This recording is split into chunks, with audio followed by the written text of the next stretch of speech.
Hello, my name is Jimmy, and welcome to the EQE SUV. This is probably the best EQ product that Mercedes currently offers. There's the EQB, the EQE sedan SUV, of course, and then the EQS sedan and SUV. And this, it slots right in the middle, and it's almost perfect if you're looking for a Mercedes electric product. Let me explain. Here in Canada, the EQE comes with two models, either the 350 4MATIC or the 500.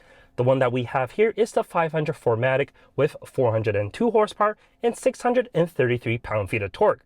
With its 90.6 kilowatt-hour battery, it can have a range of 433 kilometers or about 269 miles. A base EQE starts at 94,900 Canadian dollars, as tested here just shy of 118,000. And if you want more power, well, you can definitely get it with the AMG variant, 600 plus horsepower in your electric SUV.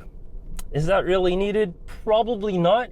Even this 500, I think it's not really necessary. The 350, that's where the sweet spot of the power anyways of the range would be. But the 500 here does give you, well, quite a bit. 10 degrees of rear steering, which is optional on the 350. And of course you get the 4MATIC. I know in the US 4MATIC is an option. The standard one is only rear wheel drive. So how does this egg-shaped vehicle look? I mean, let's be honest, it's not the greatest looking thing in history. I'm sure there's a lot of people that will prefer the BMW iX, for example, over this. Let's be honest though, both are pretty awkward looking. There are probably better looking SUVs out there. Even the GLE is probably better looking than this, in my eyes anyways. But you can let me know what your thoughts are in the comment section down below. And while, yeah, it is an egg shape, it's fine. It does help with, well, what you can carry in the back, at least a little bit, because you do get 14 cubic feet if you open up the hatch here. You can fold the rear seats 40, 20, 40, and then with that you get 44 cubic feet, which isn't bad at all. There's a little bit of underfloor storage, but not too much. It's definitely not Tesla Model Y. As for the back seats here, headroom, legroom, both are plentiful. The EQE chassis itself is quite lengthy, and because of that, it's very spacious in here. However, that being said, well, this panel here on the side is relatively blank, as I don't get heated seats back here. But at least this specific model, I do have the 4-zone climate control right in the center. If you're thinking of putting kiddos in here, no problems. On the driver's side, this is a Collect Link infant seat. No problems getting an infant carrier in here. The doors are lengthy enough for you to glide an infant carrier in here with no issues. As for the passenger side, this is a Collect fin rear facing. Once again, no issues. This is actually quite an accommodating space simply because of, well, the seat base itself is tilted quite rearwards, and depending on car seat, that could be an advantage because then it won't take up as much space in the front. You can still have people in the front while the rear facing seats is a little bit more tilted towards the back. As for forward facing seats, once again, no issues. The rear headrest can be removed, so you can, well, basically put them in as your heart's content. In terms of lower anchors, there's two sets, one on the driver's side, one on the passenger side, pretty normal stuff there. And there are 3 upper anchors just behind the bench. As for the front here, I would say it's pretty comfortable. The seats, they are heated, but if you want massaging or cooled, those are optional extras.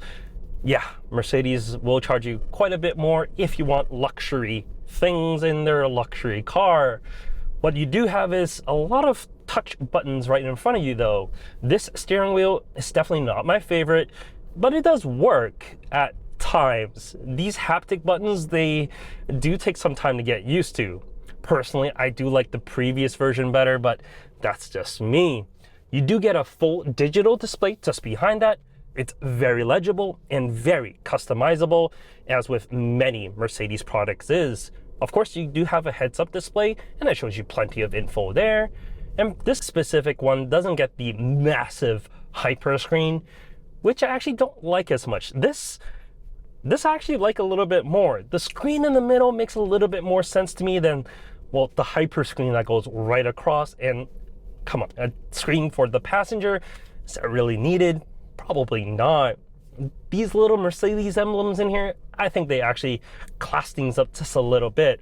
What doesn't is maybe this waterfall in the center of glossy black plastic, which, yes, you can get options for. Let's be honest, when you get in here, you're gonna get wowed by this interior. There's a lot of like really nice materials in here.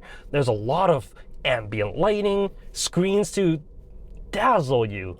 But when you kind of dive into some of the details, things get a little creaky. Let me show you. Yeah. I don't know if my mic picks up all of that, but you're not going to be pushing on all of those areas. But this, my hand rests here, and as I was driving it, this was quite creaky for me to be comfortable with, I would say, especially for a vehicle that costs as much as this. That, I would probably get that fixed from Mercedes if this was my vehicle. But let's move on from creakiness and onto this powertrain. As this is the 500, this is the one that you want if you want that additional power. The 350 with its 288 horsepower and 564 pound-feet of torque is definitely more pedestrian, but this 500, it's, well, I need to pass someone and I need to go now. So I put, let's be honest, many electric SUVs are quick, and this is definitely no slouch. Highway speeds in just over 6 seconds, it's more than quick enough for many, many people. Is it needed? Nah. But Mercedes isn't ever about what's needed. It's about more than that, right? This is a luxury vehicle. You're not buying this because, well, you're looking at the best value. You're not. It's an EQE SUV. You want this because, well, you want to show off to your friends a little bit, which you absolutely can. And, well, when your friends sit in it, you want them to be comfortable, which this certainly is. The EQE SUV is supple, it's soft.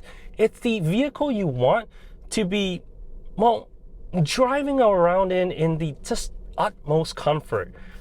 The biggest rival, let's be honest, is probably a Tesla Model Y, even though we don't agree, because a Model Y is a lot cheaper, it's nowhere near as luxurious, blah, blah, blah, blah, blah. But many people are looking at the Model Y as, well, a luxury vehicle.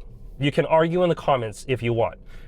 But this is probably, well, the most different from that, because it's so comfortable. The ride, just how the suspension is tuned and designed, it's designed by people who knows cars. Tesla, I'm not saying they don't know cars, but their suspension just isn't as sophisticated as this. This just drives better, more comfortable anyways.